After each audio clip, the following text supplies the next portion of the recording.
Everybody loves a good war story, right? Big battles, brave heroes, stuff blowing up real good. But some wars, they're over before you can say, pass the ammunition. We're talking quick, like finishing your coffee before it gets cold quick. And no war is quicker, or frankly funnier, than the Anglo-Zanzibar War of 1896. Clocking in at a brisk 38 minutes, it makes your average Twitter fight look like the Punic Wars.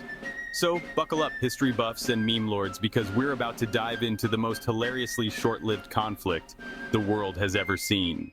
Picture this: Zanzibar, 1896, a tropical paradise off the coast of East Africa, known for its spices, its sultan, and its unfortunate tendency to become a British protectorate.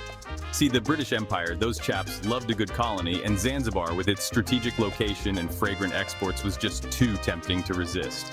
But Zanzibar wasn't exactly thrilled about being under Britain's thumb. They had their own ruler, Sultan Hamad bin Thuwaini, a generally chill dude who was cool with the Brits until he wasn't. When Hamad suddenly died in 1896, things got spicy. Enter Khalid bin Bargash, Hamad's cousin and a man who really didn't like the British.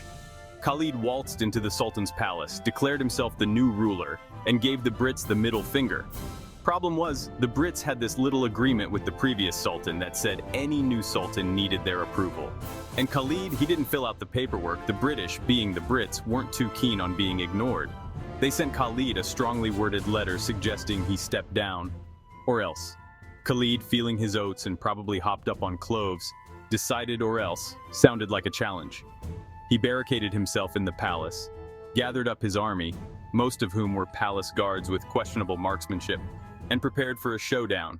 38 minutes of mayhem is about to begin. At 9 o'clock in the morning on August 27, 1896, the British warships anchored in Zanzibar's harbor let loose with everything they had. Explosions rocked the palace, sending up plumes of smoke and probably a few startled pigeons. On land, British Marines stormed the palace grounds, engaging in what can only be described as a very polite firefight with Khalid's bewildered forces. The whole thing was over before you could say Bob's your uncle.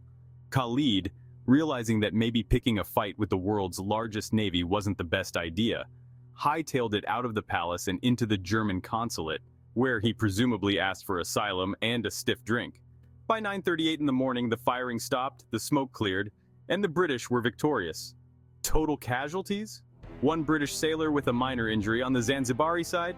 Well, that's a bit more complicated. The victorious and the vanquished. While the British were busy celebrating their 38-minute victory with tea and crumpets, the situation in Zanzibar was a bit more, shall we say, awkward. Khalid, holed up in the German consulate, became an international incident waiting to happen. The Germans, not wanting to get dragged into this whole mess, eventually handed Khalid over to the Brits, who promptly shipped him off to exile. As for the Zanzibari army, well, let's just say their performance was less than stellar.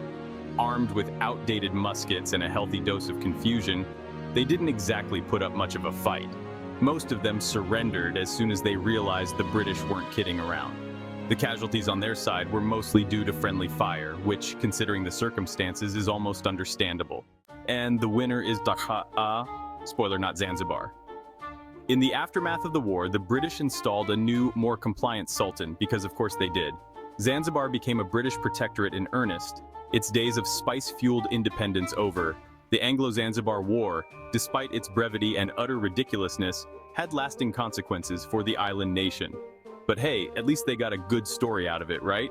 I mean, can you imagine telling your grandkids you fought in a war that lasted less time than it takes to watch an episode of your favorite sitcom? That's a story for the ages. A conflict so short, so one-sided, and so utterly bizarre that it's hard to believe it actually happened. But happen it did, and it serves as a hilarious reminder that history is full of surprises, not all of them pleasant, but some of them downright comical. The next time you're feeling stressed about the state of the world, just remember the 38-minute war. It's a comforting thought, in a strange way, that even amidst the chaos and conflict, there's always room for a little absurdity. And who knows? Maybe someday we'll look back on our own times and find the humor in the history we're making right now. Just hopefully our historical footnotes won't involve quite so many explosions.